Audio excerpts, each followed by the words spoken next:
बिलावल साहब, मैं आपको फिर भी कहता हूं, ये तुम्हारी मम्मा का शहर है, तुम्हारे नानू का शहर है, हम उनके शहर के वासी है।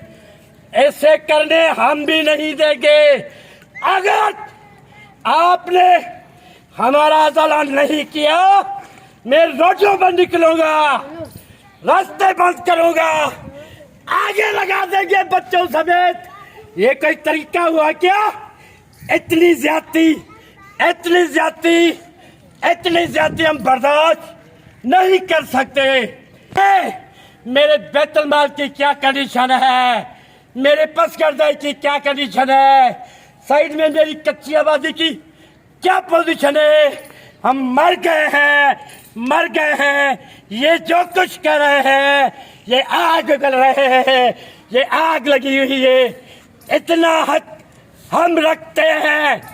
बिलावल, इन्हों के जो कहने पे मत लगो, निकलो। हम देखें कि बिलावल गलियों में घूम रहा है, तुम सर्किट हाउस में बैठ के दो देगें बेच के हमें जलील करते हो। हमें तुम्हारे खाने की नहीं है, भूखे मरेंगे। लेकिन ये कोई तरीका नहीं हुआ। पानी निकले, खाना अपने को खिलाओ।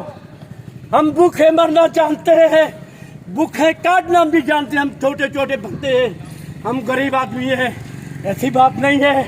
मेरे छोटे छोटे बच्चे 2 से 2.5 फुट घर में पानी है, 3 से 4 फुट बाहर पानी है। हम गवर्नमेंट सर्वेंट कैसे आना जाना करें? हम मर गए। मेरी जगह सारी टूटी फूट गई है, हर जगह से, ऊपर से नीचे से। खुदा के लिए इन्हें भेजो।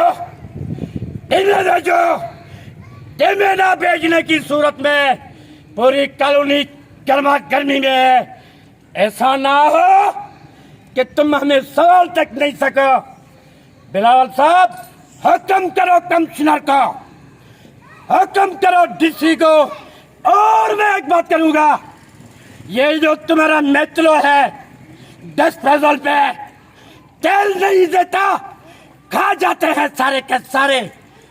देखे, उनका भी हुक्म सादर करें, बैतुल माल में जाएं।